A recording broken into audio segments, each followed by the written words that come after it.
Hello, friends, and welcome back to r/ProRevenge. In our first story, our OP's loyal dogs helped him get revenge on the pesky old lady. But before we begin, don't forget to subscribe to our channel if you're new here and turn on notifications so you don't miss a new video every single day. Here we go. I walk where I want. I bought a house about 5 years ago. I walk my dogs every morning very early, about 5 a.m. When I first started doing this, I never encountered anyone. Sweet, because I like my quiet time routine with my dogs. I have a 10-year-old pit bull that loves all dogs and cats, and another pit mix that's 11 and the same way. They're good dogs who don't give a F about anything else but their walk and food and maybe a little playtime, as long as they can have a walk and snack before and after said playtime. A few months into my routine, I noticed now there's a couple that started walking their little white yappy dog around the same time. Now, as I'm walking down the street, the lady, maybe in her 60s, shouts to me to cross the street so she can walk. Sigh. I know people are afraid of pit bulls, and I don't want to start neighborhood drama, so I politely cross the street.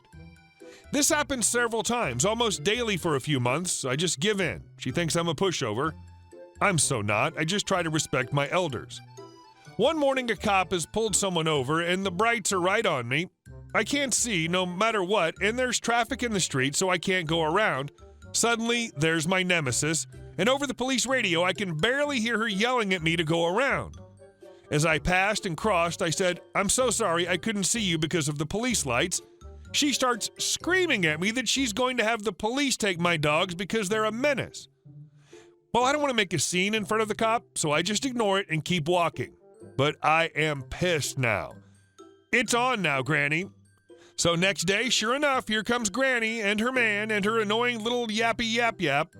Same routine. Cross, please. F you, Grandma, I scream at 5:05 a.m. on a residential street. You effing cross. I'm sure I sounded like Satan. Well, she didn't cross, and I kept up my hump. A steady, determined pace. And my dogs are happy because they're closing in on that dog that's leaping around. They're sure it's playtime.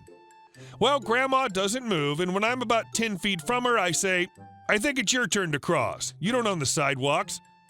Well, she refused to move and stood where the sidewalk is super narrow and next to a dirt path, so I marched right up, and now my dogs are going around and around her and wrapping her up in the leashes like Indians and cowboys.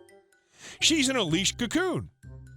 I said, "You are rude, and that's what you effing get," as I roughly unwrapped my leashes from around her. My dogs just stood there trying to lick her. Apparently, I shocked her because all she could say was, "No, I'm not," as I walked away. You mess with me, my dogs might knock you down and kiss you. There. That was 5 years ago. Haven't seen her since. And our next story. Just give me my ticket. Whatever you want, Susan. I used to work at a movie theater in a very, very posh neighborhood. Most people were normal, but the snooty ones really did their best to overcompensate. I tended to work weekday afternoons when the high school employees were unavailable. That was fine with me, as work was really slow and therefore easy at those times. Ain't nobody seeing a movie on Wednesday at 11 in the morning. Now, one thing we got our fair share of at this theater was calls from the elderly. You know the type. All their friends and family are dead, and they're just so desperate for someone to talk to. They'll call up with a question, then keep you on the phone as long as possible. Honestly, so long as they were polite, I didn't mind these calls. I was handling one such call one afternoon. The older woman wanted me to read her the week's schedule in between chatting at me about her thoughts on this or that. I'd already been on the phone with her for 10 minutes when in stormed Susan. Susan was under the impression that she was the most important person to walk the earth, and I could tell from the way she walked up to the ticket counter she was going to be one of those customers. "I'm sorry, ma'am," I said to the woman on the phone. "I've got a customer at the counter now. Can I put you—" That was as far as I got before Susan reached the counter and squared up. "You need to get off the phone and serve me," she shouted, despite being the only one in the lobby other than myself. "Yes, ma'am, I was just—" about to put the old lady on hold, but before I could even finish my sentence, she reached all the way over the counter and pulled the phone out of my hand and dropped it on the cradle to hang up for me. There. Now, look at that little screen in front of you and give me a ticket for God's Not Dead. I looked at my POS, which was still displaying the schedule for Saturday due to my conversation with the elderly woman on the phone. Of course, I used my best customer service voice. What time did you wish to? Are you an idiot? The movie's starting in 5 minutes. Just hit the buttons and give me my ticket. A child could do your job. She tossed her exact change across the counter at me. So I did exactly as she said. I hit the buttons on the screen in front of me and printed her out a ticket for God's Not Dead for a Saturday matinee. Your movie will be in Theater 5, I said honestly. She, of course, snatched the ticket and stalked off to see her movie. Problem is, Theater 5 was not showing her movie that afternoon. I don't know exactly what happened because my manager was an awesome human being who took no crap and did his best to protect us from crazy. But I like to imagine she waited an extra 5 minutes, then sat through previews, then watched the first 15 minutes of Annie before she figured it out. And our last story. A crappy warehouse. So my life's been in the crapper for a while now, but a tiny bit of revenge can feel really good. It doesn't end what I'm going through and is only a small chapter, but still. So with COVID crap going on, I was working some small jobs just to stay working. Namely, I was working at a Walmart and also at Lowe's. Well, as things eased up a bit more, job opportunities opened up, and I interviewed for warehouse manager at a company I'll call Neurotic Co. to protect the identity of those involved. I was immediately offered the job, though at a pay rate I thought was a joke for a manager. Still, it was much better than Walmart. They put me on an hourly rate of pay and gave me a 50-hour week schedule to meet my minimum income expectations. The pay was insulting in some ways because of the range of things the owners wanted me to be able to do, including welding, plumbing, electrical, and carpentry, all on top of managing. The warehouse had gone through a short shutdown because of COVID and was ramping back up slowly. I managed a day crew of 2 that had been there forever, a night crew that at the moment had 1 person and 4 drivers that had been there a while. My hours aligned mostly with the night crew as they needed the most help, and the daytime guys could handle it well enough. So I managed at this warehouse for 8 months. That was all I could take. In that time, the owner slowly eroded my power. I watched him tell countless lies, change his mind on things at random, and change our working hours at the drop of a hat. He was a jerk. Also, the whole place was covered in cameras, and he'd come in to talk to us about very specific things he'd watched us do on camera while he was sitting at home. It was disturbing.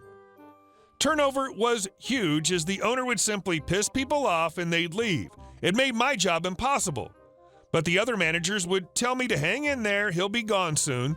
Eventually, I had a crew that was loyal and worked for me. The only problem was, if I was not in, they'd call out to avoid working with the owner. Then finally it came. The owner was supposed to move to Florida to be near his grandson. His wife was making him. I think he wanted to stick around and just run the business into the ground. Couple days before he left, the owner took me aside and gave me a huge write-up for all sorts of dumb crap that was untrue, then yelled at me for an hour saying things like, "I bet you're sitting there thinking, how can this place make any money without me? Well, I was successful before you all by myself," and so forth. This, of course, was a lie. He'd been given the company by his father, and it survived largely on loyalty from the customer base and a single product that they were the exclusive distributor for in the region. As he left for Florida, he sent an email naming out the management team and excluding me. So I told the other managers I felt like I was being treated like a supervisor rather than a manager, and I would therefore act as a supervisor rather than a manager. I started looking for a new job. I planned to give a normal 2 weeks notice and leave peacefully. Then one night I had a funny feeling, and it made me take most of my personal stuff home for whatever reason. Had a lot of my own tools in my desk and such. The next morning, the stated management team took me into the office and fired me. The notice they gave me simply said you were terminated for insubordination, and they refused to sign an incident. To this day, I'm convinced that the owner watched me take my personal tools home on camera from Florida, then called them and said, "Fire me first thing." Then the revenge. On my drive home from being fired, my shift started 2 hours before the night workers, I called my workers one at a time and told them what happened. Said I'd enjoyed working with them, and if they ever needed a reference, I'd be happy to help. I had a fantastic crew at this point, all good people despite hating the owner. A few hours later, the calls start coming in. The entire crew had called out for the night. I had a good giggle about it, but 2 days later, I started to get more calls. To the man, the entire warehouse night crew had quit in loyalty to me. I was told they'd been offered $4 an hour raises to stay and all refused them. After the warehouse workers quit, I got a call from my favorite driver. I had mixed feelings on my drivers as a whole. He told me that none of the drivers had certifications for driving the trucks we had, air brakes, and suggested I report it to the DOT. Let's just say from what I heard, the owner had to come back from Florida at his wife's protest to take back over. The only people they could get for the night shift are a druggie who they fired previously when he got naked in the warehouse while high on some crap, and a guy who they previously fired for making far too many mistakes. Deliveries were truncated for some time because they could only use the van instead of the 30-foot box trucks they have while the drivers got certified. Oh, and as I understand it, there was a hefty fine. Hey guys, thank you all for watching the video. I'll see you in the next one.